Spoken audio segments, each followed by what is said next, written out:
Hello साथियों, नमस्कार। साथियों, कहा जाता है कि हमें भक्त बनना चाहिए, अंधभक्त नहीं। क्योंकि पता नहीं अंधभक्ति से हमारा क्या नुकसान हो सकता है, कितना हम नीचे जा सकते हैं, ये हमको पता नहीं होता है। इसलिए बहुत ज़रूरी है कि किसी भी चीज़ को मानने से पहले उस पर बहुत अच्छी तरह से हमें विचार कर लेना चाहिए। आज मैं आपको एक ऐसी ही घटना के बारे में बताता हूँ। किसी नगर में एक व्यापारी रहता था। वह बहुत ही व्यवहार कुशल, सामाजिक एवं परोपकारी व्यक्ति था, जिसके कारण उसके नगर के सभी लोग उससे बहुत खुश रहते थे। उसका एक बेटा था जिसकी समय से उसने शादी कर दी थी। उसका व्यापार अच्छी प्रकार से चल रहा था, जिसकी वजह से दिन दूनी रात चौगुनी तरक्की कर रहा था। परिवार में किसी प्रकार का कोई कष्ट व या तनाव नहीं था। एक दिन जब व्यापारी को ऐसा महसूस हुआ कि वह इस दुनिया में और ज़्यादा दिन जीवित नहीं रह पाएगा, तो उसने अपने पुत्र को अपने पास बुलाया और कहा कि बेटा, देखिए, मेरा अंत समय नज़दीक है। किसी भी दिन इस दुनिया से मेरी विदाई हो सकती है। इसलिए मैं चाहता हूँ कि मेरी इस विरासत के उत्तराधिकारी होने के नाते तुम हमारी प्रथाओं और मान्यताओं को इसी प्रकार से आगे चलाते रहो। बेटे ने कहा, पिताजी, जैसी आपकी आज्ञा, आपकी मैं हर इच्छा को पूरा करने का प्रयत्न करूँगा। फिर व्यापारी ने कहा कि बेटा, अगर यही बात है तो 4 बातों का हमेशा पालन करना।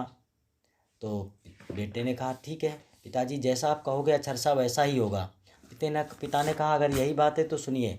पहली चीज़, काम पर हमेशा छाँव में जाना और छाँव में ही आना।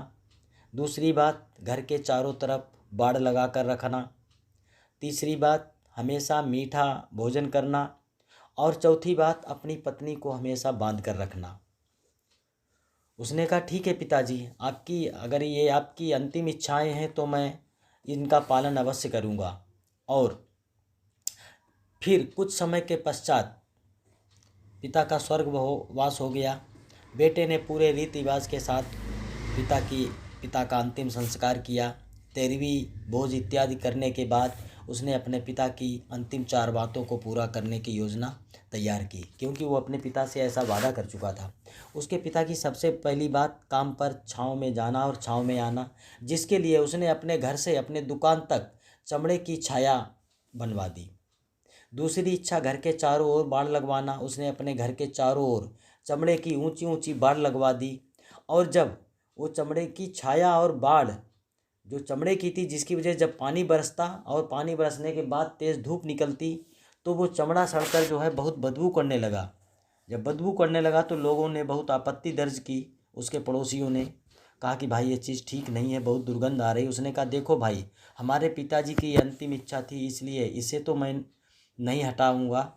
खैर कोई बात नहीं, क्योंकि वो पैसे से बहुत संपन्न व्यक्ति था, इसलिए किसी ने भी कुछ ज़्यादा विरोध नहीं किया। तीसरी इच्छा थी कि हमेशा मीठा भोजन करना। तो वह दिन के तीनों पहर खीर, सेवई, रबड़ी, मीठे पुआ यानी चीनी मिश्रित भोजन करने लगा, जिसके कारण वो बीमार पड़ गया और उसका स्वास्थ्य खराब होने लगा। चौथी इच्छा, अपनी पत्नी को बांध कर रखना। उसने अपनी पत्नी को घर में रस्सी लेकर हाथ पैर बांध कर डाल दिया और इस प्रकार उसने अपने पिताजी की चारों बातों को पूरा करने की कोशिश की। लेकिन जिसका परिणाम ये हुआ है कि जब पानी बरसता और धूप निकलती तो वो छाया और बाड़ वाला जो चमड़ा था वो इतना सड़ गया, इतना दुर्गंध देने लगा कि अगल बगल अड़ोस पड़ोस में लोगों का वहाँ रहना मुश्किल हो गया, सांस लेना मुश्किल हो गया। तो सारे लोग एक एक करके वहाँ से पलायन कर गए। लोगों ने वहाँ पर, जब उसके अगल बगल कोई रह ही नहीं गया तो फिर उसका व्यापार भी अब ठप होने लगा। उसके आसपास रहने वाला कोस कोस तक, 2-4 कोस तक कोई भी व्यक्ति वहाँ पर निवास करने वाला नहीं था। उधर मीठे भोजन के कारण वो दिन प्रतिदिन स्वास्थ्य से भी खराब हो रहा था।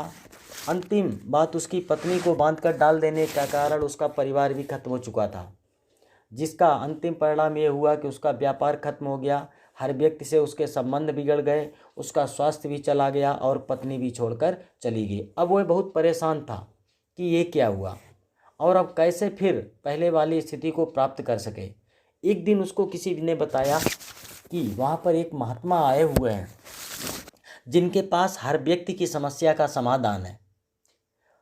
अगर तुम उनके पास जाओगे तो तुम्हारी समस्या का समाधान वो अवश्य करेंगे। वह दौड़ता हुआ महात्मा बुद्ध के पास पहुंचा और अपनी समस्या बताई। उसने कहा, भगवान, मैं अपने पिता की 4 इच्छाओं को पूरा करने के कारण इस स्थिति में आ गया हूँ। महात्मा ने कहा कि अपने पिता की पहली इच्छा बताओ। उसने कहा कि उन्होंने कहा था कि काम पर हमेशा छाँव में जाना और छाँव में आना।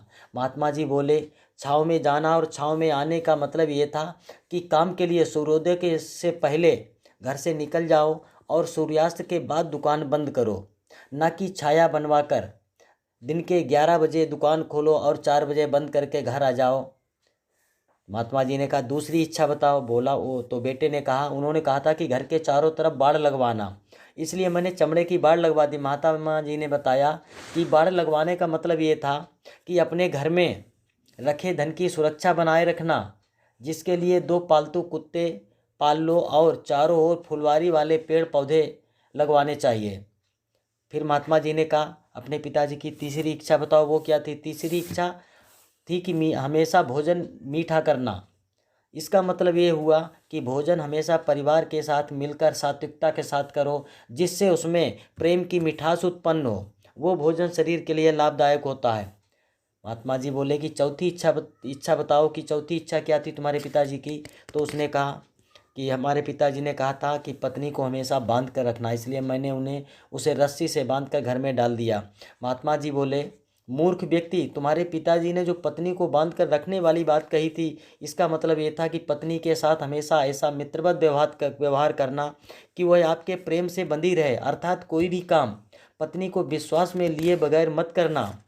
किसी भी प्रकार की कोई योजना बनाना तो उसमें पत्नी को अवश्य शामिल करना।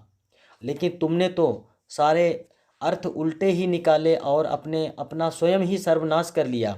इसलिए उस व्यक्ति को अपनी गलती का एहसास हुआ और तुरंत वो महात्मा बुद्ध के चरणों पर पड़ गया और उसने कम किए गए कृत्य के लिए माफ़ी मांगी। इसलिए दोस्तों कहा जाता है कि हमें हमेशा सोच समझकर कोई फैसला लेना चाहिए, ना कि अंधभक्ति में आकर के और जोश में आकर के हम स्वयं ही अपना सर्वनाश करने लगें।